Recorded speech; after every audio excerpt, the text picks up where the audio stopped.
하나님이 천지를 창조하셨습니다. 지으신 세상을 보시고 하나님이 말씀하셨습니다. 보기에 참 좋다. 정말 아름답고 완벽한 세상이었습니다. 문제도 고통도 슬픔도 없는 천국이었습니다. 하나님은 아담과 하와를 창조하셨습니다. 그들은 에덴 동산에 있는 모든 열매를 먹을 수 있었습니다. 하나님이 먹지 말라고 하신 그 나무만 빼고요.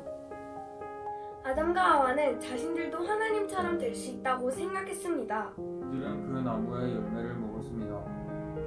하나님께 죄를 짓게 된 것입니다. 죄, 고통, 슬픔, 죽음. 이제 사람들은 하나님으로부터 떨어져 나갔습니다. 모든 사람들은 자기의 죄 때문에 죽게 되었습니다. 우리에게는 우리를 구원해 주실 구세주가 필요했습니다. 하나님께서는 우리를 너무 사랑하셔서 외아들 예수님을 우리에게 보내주셨습니다. 가르치셨고 고치셨고 사랑해 주셨습니다. 우리 모두가 천국에 가기를 원하셨습니다. 이 모든 일은 2000년 전 예루살렘에서 시작되었습니다. 그는 아기 새끼를 타셨습니다. 사람들은 종려나무 가지를 흔들었습니다. 호산나! 간호했습니다. 그 후에 예수님이 대신에 장하셨습니다. 붙잡히셨습니다. 조롱당하셨습니다. 상 받으셨습니다. 십자가에 못 박히셨습니다.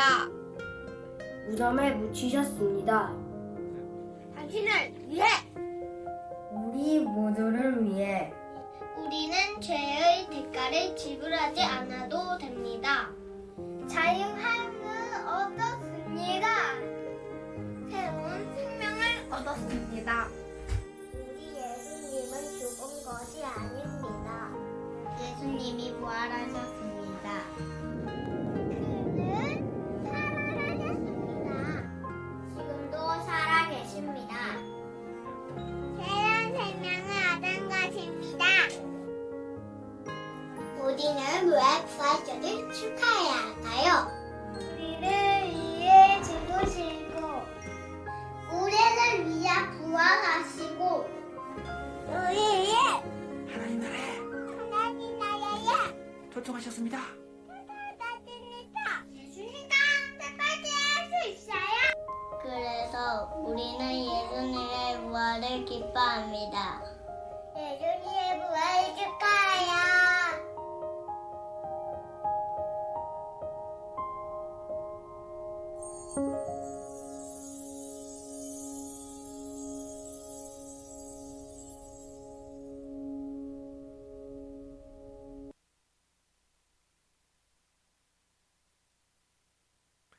네, 참 재미있고 감동적인 것 같습니다. 수고하고 준비한 우리 학생들에게 감사를 드립니다. 제가 잠시 기도하겠습니다. 좋으신 하나님 아버지, 부활의 영광을 보게 하시고 누리게 하시니 감사합니다. 하나님께서 허락하신 그 은혜의 빛 가운데 더욱더 나아가서 주님과 함께 있기를 원합니다. 이 시간 성령께서 우리를 조명하여 주셔서 말씀을 들을 때에도 역사하시고 영광 받아 주시옵소서. 예수님의 이름으로 기도하옵나이다. 아멘. 주님이 부활하신 부활주일입니다. 우리 주님께서 질병과 고통과 아픔과 사망까지도 이기시고 부활하셨습니다. 주님이 부활하셨기에 우리에게 소망이 되는 줄 믿습니다. 주님이 부활하셔서 우리 또한 부활할 수 있기 때문입니다. 한번 이렇게 인사하면 좋겠습니다. 주님이 사망까지도 이기시고 부활하셨습니다. 주님이 사망까지도 이기시고 부활하셨습니다. 복된 부활주일에 하나님 말씀을 통해서 더욱더 소망과 믿음이 충만해질 수 있기를 바랍니다.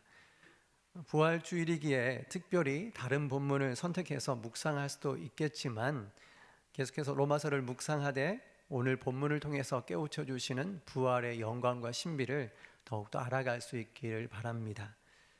신학을 공부하기 전 대학 시절에 저는 화학공학을 전공하였습니다. 신학과는 전혀 상관이 없는 그런 내용이라고 생각 드는 그런 학과였죠. 그러함에도 불구하고 화학공학 전공 과목을 통해서 그 시간에도 하나님을 생각하고 묵상할 수 있었습니다. 과학이 신앙과 대척점에 놓여 있는 것 같지만 오히려 과학적인 사실들을 통해서 하나님이 살아계시다는 것을 더 확신하는 기회가 될 수 있었기 때문입니다. 예를 들어서 전자의 궤도에 대해서 설명하는 시간이 있지 않습니까? 그 강의 시간에 교회라고는 전혀 관심도 없었던 교수님 몇몇 분이 종종 이렇게 이야기는 하곤 했습니다. 내가 신을 믿지는 않지만 전자의 궤도, 그러니까 핵을 중심으로 전자가 움직이는 그 오비탈에 대해서 경로를 생각할 때마다 사람이 지성적으로 다 이해하지 못하는 영역이 있는 것 같아라고 말했기 때문입니다. 그 교수님은 술을 얼마나 많이 마시는 술고래였는지 모릅니다. 뿐만 아니라 종교를 믿을 바에는 자신의 주목을 믿는 게 낫다고 말하고 몸집도 제법 크고 싸움도 제법 잘하는 분이었습니다. 그런데 강의 시간에 가끔씩 이 과학을 공부하다 보면 사람의 지성으로는 다 이해할 수 없는 영역이 있음을 인정했던 것입니다. 저는 고등학교 3학년 시절에 의학으로는 고칠 수 없는 병이 낫게 되면서 예수님을 믿게 되었습니다. 그런 저에게 그 화학공학 전공 시간은 얼마나 은혜로웠는지 모릅니다. 교수님의 강의를 듣다가 아멘이라고 외칠 뻔할 정도였습니다. 그것도 술고래였던, 또 불신자였던 교수님 강의를 들으면서 말이죠. 이러한 면에서 신학과 전혀 상관이 없다고 생각하던 이 전공 시간에도 하나님에 대해서 묵상하고 생각할 수 있는 좋은 시간이었던 것 같습니다. 적지 않은 사람들이 과학과 신앙은 정반대에 있다고 생각을 합니다. 그러나 저는 그렇게 생각하지 않아요. 과학이 신앙의 영역을 다 설명할 수는 없습니다. 하지만 그 신앙의 신비를 이해하는 데 도움이 될 수 있는 것입니다. 예를 들어서 이런 경우를 생각해 보십시오. 시각장애인이 전자눈을 이식함으로 시력을 회복하게 되었다라는 뉴스가 보도된 바 있습니다. 안경에 장착된 카메라로 시각 이미지를 읽어내요. 그것을 전기 신호로 바꾸어서 뇌에 자극을 줍니다. 그러면 뇌가 그 신호를 읽어내는 것입니다. 물론 사람의 실제 눈과 같이 사물의 명암과 형태를 선명하게 인식할 수 있는 정도는 아닙니다. 그러함에도 불구하고 이 뇌파 안경을 쓴 것 하나만으로 앞을 보지 못하던 사람이 무언가를 보게 된다고 하니 참 신기하지 않습니까? 만약에 몇백 년 전에 이런 사실을 말했다고 한다면 모든 과학자들이 입을 모아서 말했을 것입니다. 과학적이지 않다라고 말이죠. 말도 안 되는 허무맹랑한 이야기라고 무시했을 것이 분명합니다. 그런데 그렇게 과학적이라고 철저히 믿었던 생각들이 이제는 전혀 과학적이지 않게 된 것입니다. 저는 이러한 뉴스를 보면서 다음과 같은 생각을 하게 되었습니다. 사람들이 현재 생각하는 이성적 논리와 과학적인 사고가 절대 진리의 기준이 될 수는 없다. 그렇습니다. 과학은요, 자연을 이해하는 유익한 도구이지만 절대 진리의 기준이 될 수는 없습니다. 그렇다고 진리와 언제나 대척점에 있는 것은 아닙니다. 신앙의 관점으로 바라보게 되면 과학을 통해서 하나님이 얼마나 오묘하게 섭리하시는지 더 실감나게 깨닫고 감탄할 수도 있는 것입니다. 이와 같은 개념에서 믿음이란 하나님의 일하심을 보게 되는 안경과 같다라고 말할 수 있습니다. 한번 따라해 보시겠습니까? 믿음이란 하나님의 일하심을 보게 되는 안경과 같다. 하나님의 일하심을 보게 되는 안경과 같다. 마치 전자눈 기능이 탑재된 안경을 쓰게 되었을 때 시각장애인이 보게 되는 것처럼 이 믿음이라는 안경을 쓰게 되면 비로소 영이신 하나님을 보게 되고 알게 되는 것입니다. 오늘 성경 말씀이 이와 같은 사실을 잘 말해주고 있습니다. 사람의 행위로는 결코 얻을 수 없었던, 아니 보거나 느낄 수조차 없었던 하나님의 의, 이것을 보고 느끼고 누리게 하는 것이 무엇인지를 말해주는 것입니다. 본문 1절을 함께 읽어봅시다. 시작. 그런즉 육신으로 우리 조상인 아브라함이 무엇을 얻었다 하리요. 어떤 접속사로 시작되고 있습니까? 그런즉 앞에서 말해왔던 내용과 연결이 된다는 거예요. 앞서 사도 바울은 계속해서 하나님과의 관계가 회복되는 이 의로움이 믿음으로 말미암아 주어진다는 이야기를 줄기차게 해왔습니다. 사람이 착한 일을 하면 착한 일에 대한 보상을 받는 방식, 이것 가지고는 안 된다는 거예요. 사람이 아무리 착한 일을 한다고 해도 과연 하나님의 절대 기준인 선, 아가두까지는 도달할 수 없기 때문입니다. 이것은 마치 사람이 아무리 점프력이 좋다고 해도 인간의 힘만 가지고는 저 먼 다른 은하계의 별까지 점프하지 못하는 것과 비슷한 것입니다. 그런데 이제 한 방법이 소개되고 있습니다. 그것은 예수의 복음을 믿는 믿음, 이것을 통해서 하나님의 의가 우리에게로 주어진다라는 것입니다. 물론 우리는 아직 여전히 죄성을 가지고 있습니다. 연약합니다. 그러함에도 불구하고 마치 죄가 하나도 없는 것처럼 간주하고 여겨주신다는 것입니다. 이러한 하나님의 방법은요, 구약 성경이 말해왔던 내용을 파괴하는 게 아니라 오히려 더 확실하고 굳게 세우는 것이다 할 수 있습니다. 하여 사도는 4장 바로 앞에 있는 3장 마지막 절에서 이렇게 말하였습니다. 그런즉 우리가 믿음으로 말미암아 율법을 파기하느냐? 그럴 수 없느니라. 도리어 율법을 굳게 세우느니라. 여기에서 율법이라고 표현된 단어는 성경을 뜻하죠. 특별히 구약 성경을 의미합니다. 그래서 하나님의 복음이 율법을 파기하는 게 아니다라는 내용이 로마서 6장에 가서 더 구체적으로 소개되고, 이것을 이해하기 위해서 짧은 한 단락만을 볼 것이 아니라 통시적인 이해가 필요하다라는 내용을 지난 주일에 살펴보았습니다. 그리고 이제 사도는 인간의 행위를 통해서가 아니라 믿음으로 말미암아 의롭다고 여김받는 이 사실, 이것을 무엇을 가지고 증명하는가? 율법 가지고 증명합니다. 구약 성경의 예를 들어서 설명을 시작하는 것이죠. 구약의 대표적인 인물 두 사람을 거론하면서 설득하는 것입니다. 이스라엘 사람들이 생각하는 구약의 대표적인 인물 두 사람을 거론한다면 누구를 말할 수 있을까요? 구약을 대표하는 두 사람. 대부분의 사람들이 동일한 이름을 외칠 것입니다. 아브라함과 다윗.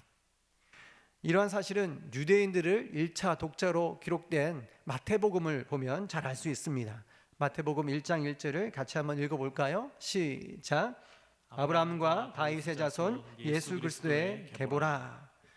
구약이 예언해 왔던 메시아, 구원자이신 이 예수님이 누구의 자손이라고 말하고 있습니까? 아브라함과 다윗의 자손이다 라고 말합니다. 이 두 사람이야말로 이스라엘의 민족성을 자랑하게 하는 대표적인 인물이었기 때문입니다. 마치 조선 왕조를 이야기할 때 조선을 대표하는 두 왕을 꼽으라고 한다면 누구를 말할 수 있을까요? 가장 먼저는 조선을 건국한 태조 이성계를 언급하지 않을 수 없을 겁니다. 왜냐하면 무엇이든지 시작이 있어야 되니까요. 그러니까 조선을 시작한 태조 이성계를 말할 것이죠. 그 다음으로 많은 인물들을 거론할 수 있지만 저는 그 가운데 빼놓을 수 없는 인물이 세종대왕이 아니겠나 싶습니다. 마찬가지 원리예요. 유대인에게 있어서 아브라함과 다윗은요, 마치 조선 왕조에 있어서 태조 이성계와 세종대왕과 같은 인물인 겁니다. 이스라엘을 대표하는 구약의 두 사람에 해당되는 것입니다.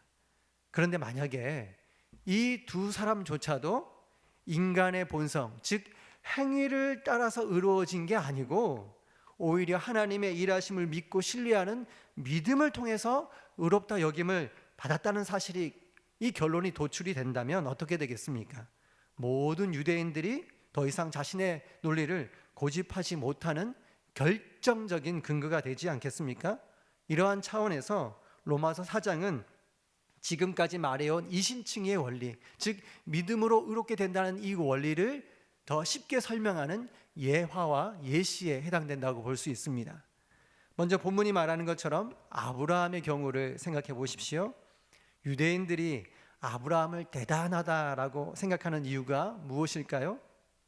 이스라엘의 시조에 해당되기 때문입니다. 마치 태조 이성계가 조선을 건국했던 것처럼 아브라함이 이스라엘을 건국했다라고 생각하기 때문입니다. 그런데 곰곰이 생각해 보면요, 성경을 살펴보면 이스라엘의 시조로서 나라를 건국했다고 내세울 만큼 대단한 아브라함의 행동을 찾아볼 수 있는가라는 질문을 할 수 있어야 합니다.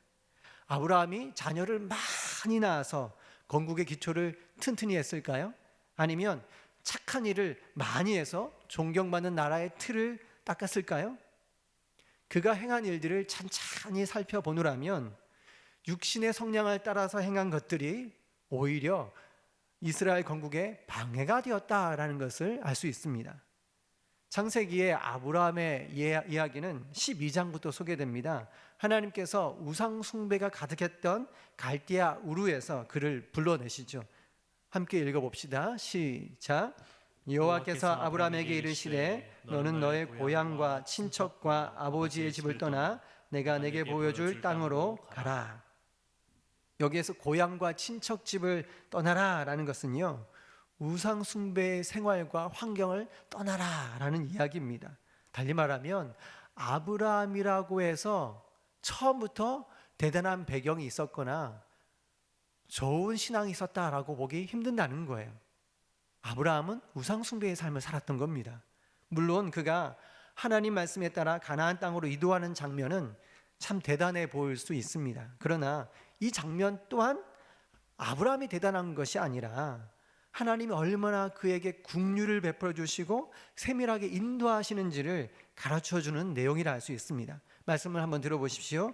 이에 아브라함이 여호와의 말씀을 따라갔고 롯도 그와 함께 갔으며 아브라함이 하란을 떠날 때에 75세였더라. 자, 보세요. 고향 친척 집을 떠나라, 이 말씀의 기준으로 본다면 조카 롯이 함께 가야 됩니까? 말아야 됩니까? 조카 롯이 같이 가면 안 되겠죠. 이것은 철저한 순종이라고 보기 힘든 것입니다. 그러함에도 불구하고 그가 떠날 수 있었던 것은 여호와의 말씀이 그를 이끌고 안내했기 때문이라는 것입니다. 그는 따라갔을 뿐입니다. 더욱이 그때 그의 나이가 몇 세라고 말하고 있죠? 75세입니다. 75세.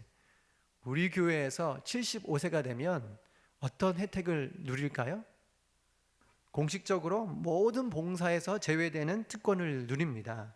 왜냐하면 이제는 육체적인 봉사를 하기보다는 기도하는 모습, 예배하는 모습을 본으로 보여주는 것이 더 중요한 때라고 생각하기 때문입니다. 그런데 만약에 어떤 사람이 한 나라를 건국하면서 한 나라를 세워가면서 그 많고 많은 사람 가운데 75세의 인물을 선택했다라고 생각해 보십시오.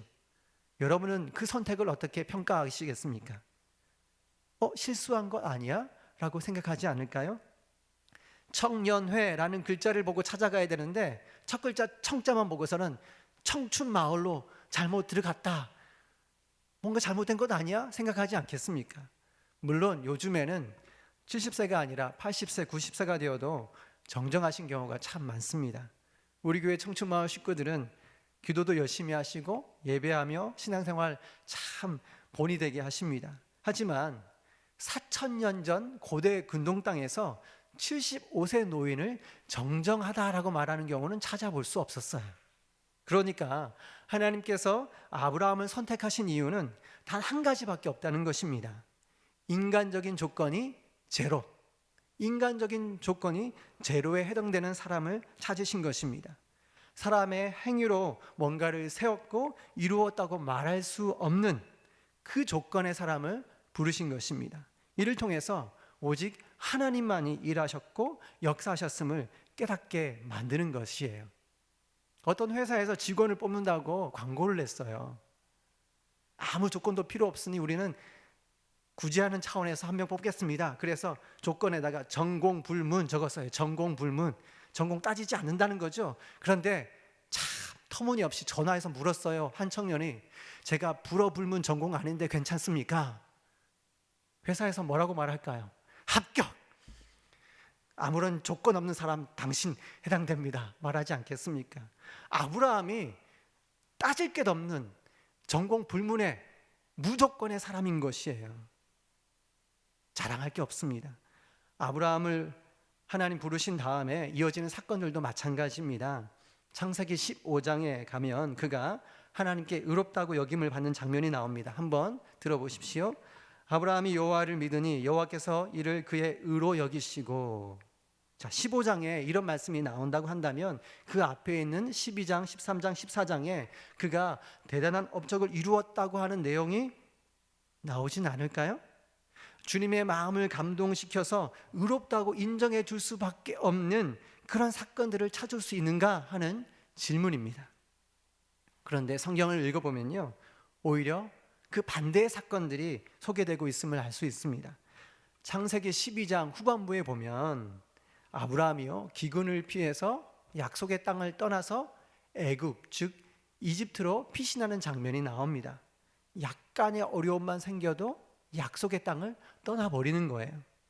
더욱이 이집트에 내려가서는 결정적인 잘못을 합니다.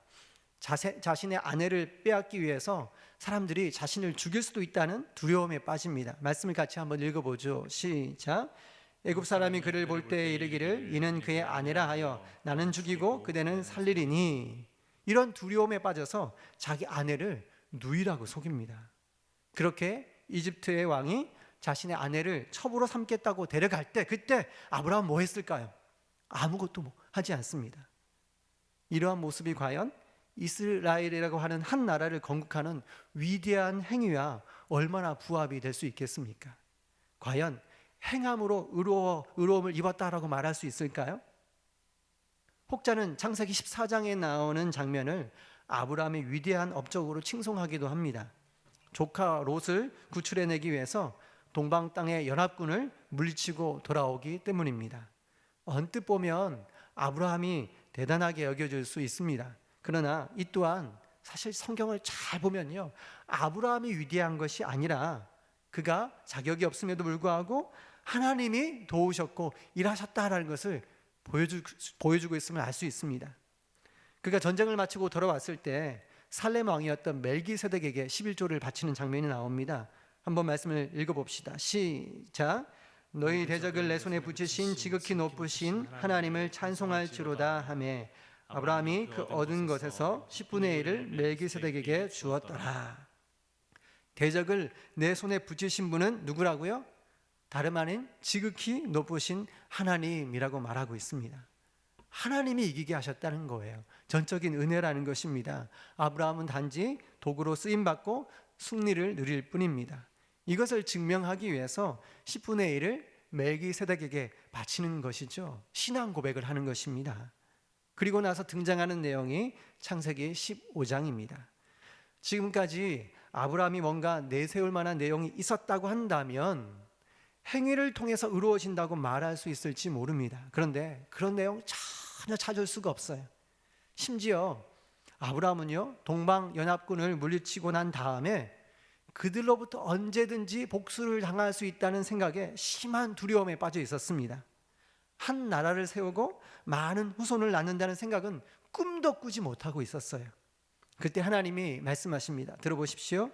이후에 여호와의 말씀이 환상 중에 아브라함에게 임하여 이르시되 아브라함아 두려워하지 말라. 나는 내 방패요 너의 지극히 큰 상급이니라. 여러분, 아브라함이 두려워하지 않는데 하나님이 두려워하지 말라라고 말씀하실 리가 있을까요? 한마디로 하면 아브라함은요, 이스라엘의 시조로서 당당하고 두려움 없는 존재가 아니었다라는 것입니다. 그리고 그가 내세울 업적이나 행위라고는 전혀 없는 상태, 나라의 시조가 되기는커녕 자식 한 명도 없는 그런 상태였다는 것입니다. 그때 하나님께서 말씀하시는 약속의 말씀 하나 붙들고 믿고 신뢰합니다. 이러한 믿음을 보시고 믿음으로 말미암아 그를 의롭다고 인정해 주시는 것입니다. 함께 말씀을 읽어보죠. 시작. 그를 이끌고 밖으로 나가 이르시되 하늘을 우러러 무뼈를 셀 수 있나 보라. 또 그에게 이르시되 내 자손이 이와 같으리라. 아브라함이 여호와를 믿으니 여호와께서 이를 그의 의로 여기시고. 그렇습니다. 하나님과의 관계가 회복되는 이 의로움은요, 인간의 업적이나 어떤 행위를 통해서 주어지는 것이 아닙니다.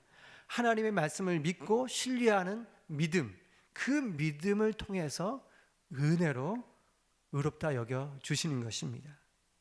사도 바울은 이 사실을 함축적으로 말하고 있습니다. 다시 한번 로마서 4장 1절을 들어보십시오. 그런즉 육신으로 우리 조상인 아브라함이 무엇을 얻었다 하리요. 여기 보면 육신으로라는 표현이 나오죠. 이 단어는 우리 조상이라는 단어를 수식하기도 하지만 동시에 얻었다라는 동사를 수식하는 표현입니다.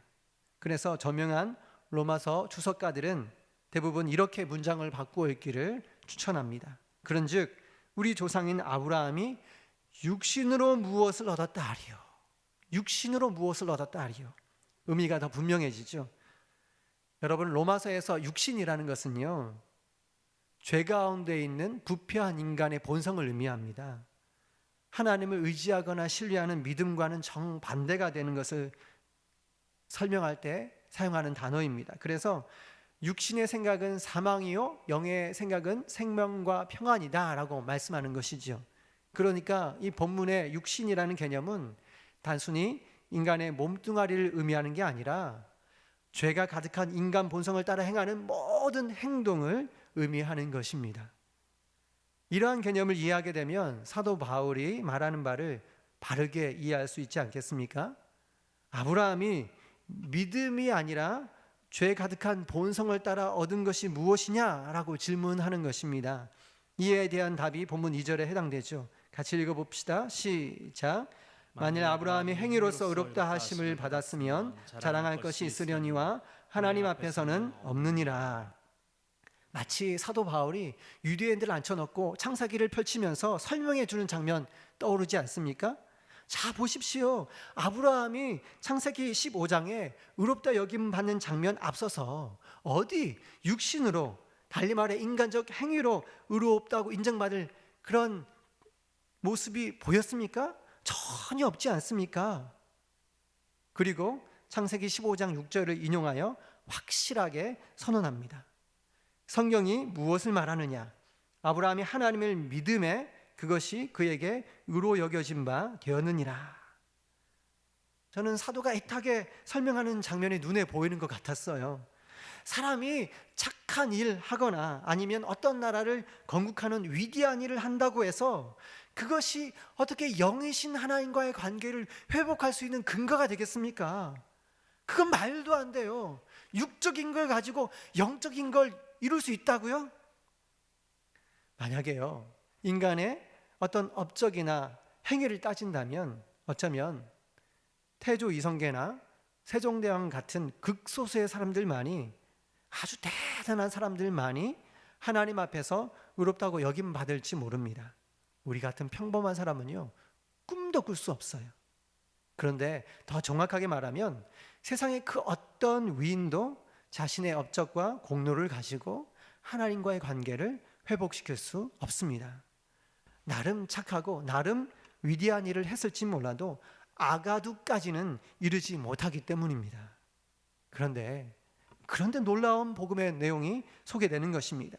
인간적인 행위나 노력이 전혀 없는 사람들, 마치 의롭다고 인정받을 일은 결코 한 번도 해본 적이 없는 사람들이 단지 하나님의 말씀을 믿었다는 것 하나만으로 은혜를 입는 것입니다. 본문 4절과 5절을 같이 한번 읽어봅시다. 시작. 일하는 자에게는 그 삭시 은혜로 여겨지지 아니하고 보수로 여겨지거니와 이를 아니할지라도 경건하지 아니한 자를 의롭다 하시는 이를 믿는 자에게는 그의 믿음을 의로 여기시나니. 여러분, 우리가 만일 교회를 위해서 봉사를 했기 때문에 의로워진다라고 생각한다면요, 그것은 마치 하나님을 빚을 진 채무자로 여기는 것과 다를 바 없습니다. 하나님, 내가 교회에서 청소도 하고 음식 준비도 하고 열심히 봉사한 거 아시죠? 그러니 그 수고에 대한 보상을 의로움으로 주셔야 합니다. 하나님, 제가 교회 위해서 얼마나 헌금했는지 아시죠? 이제 갚으셔야 합니다. 만약 이러한 생각을 갖는다면 그것은 하나님의 말씀을 믿는 것이다 할 수 없습니다. 하나님을 빚진 사람으로 취급하는 것이고 보상받으려고 하는 것에 지나지 않습니다. 여러분, 세상의 다른 모든 종교는 이러한 논리를 따릅니다. 내가 특정 종교를 위해서 무언가 했으니 보상을 받는다라고요. 그런데 오직 성경을 믿는 신앙만이 이러한 논리를 뛰어넘습니다. 그 어떤 인간의 행위와 노력으로도 결코 도달할 수 없는 아가두, 그 하나님의 지구한 선에 이르게 하고 의롭다고 인정받는 것, 그것은 믿음으로, 오직 믿음으로 말미암는다는 것입니다. 여러분, 시력을 잃었던 어떤 사람이 자신의 결심과 노력만으로 시력을 회복하려고 애쓴다 생각해 보십시오. 마음을 착하게 먹으면 내 시력이 돌아올지 몰라. 아니면 내가 비록 앞이 안 보이지만 봉사를 열심히 하고 헌금을 넘치도록 많이 하면 다시 보게 될지도 몰라. 이러한 노력에 대해 사도는 육신으로 말미암은 것이다 라고 말합니다. 그런데 이와는 반대의 방법이 선물로 주어진 것입니다. 마치 전자눈이 장착된 안경을 끼게 되면 비로소 보이는 것처럼 믿음으로 반응할 때 하나님이 보이고 하나님의 일하심을 알게 된다는 것입니다. 오직 믿음으로. 오늘은 부활 주일입니다. 현대에도 적지 않은 사람들이 예수님의 부활을 믿을 수 없겠다라고 말을 합니다. 아니, 어떻게 죽었던 사람이 다시 살아날 수 있어? 그게 말이 돼? 과학적이야? 물론 인간의 제한된 이성, 죄로 가득한 육신의 눈으로 볼 때에는 결코 이해할 수도 없고 받아들일 수도 없는 내용일 것입니다. 그런데 믿음이라는 안경을 쓰게 되면 영적인 일들이 보일 뿐 아니라 그 온갖 은혜의 혜택이 주어지는 것입니다. 여러분, 우리는 예수님께서 부활하시는데 기여한 것이 전혀 없습니다. 또한 우리가 다시 살아나는 부활에 뭔가 보탬이 될 만한 거룩한 일을 한 것도 아닙니다. 나름 착하게 살았고 괜찮게 살았다라고 자아도취에 빠질 수는 있겠지만 죽었던 우리 영혼이 살아나는데 기여할 만큼 거룩하고 성결한 일을 한 것은 아닌 것입니다. 정직하게 말하면 일하지 않은 자이고 경건치 않은 자에 불과합니다. 그런데도 불구하고 오직 믿음을 가지고 반응할 때 하나님께서 예수 그리스도의 십자가와 그 부활을 보시고 우리 또한 의롭다고 여겨주시고 부활케 하시는 것입니다. 오늘 설교 제목을 한번 따라해 보시면 좋겠습니다. 육신으로 믿음으로. 억양이 중요한데요. 육신으로는 의문형으로 묻는 거예요. 믿음으로는 확신하여 선포형으로 하는 거예요. 육신으로 믿음으로. 한 번 더 해보시죠. 시작. 육신으로 믿음으로. 여러분, 육신이 아니라 믿음으로 하나님의 은혜를 누리는 것입니다. 모든 인간은 정직하게 자신의 모습을 볼 때 좌절하고 초라해질 수밖에 없습니다. 주님 앞에 내세울 것이 없기 때문입니다. 그러나 실망하지 마십시오. 주님은 업적을 바라시지 않습니다. 우리의 공로를 바라시지 않습니다.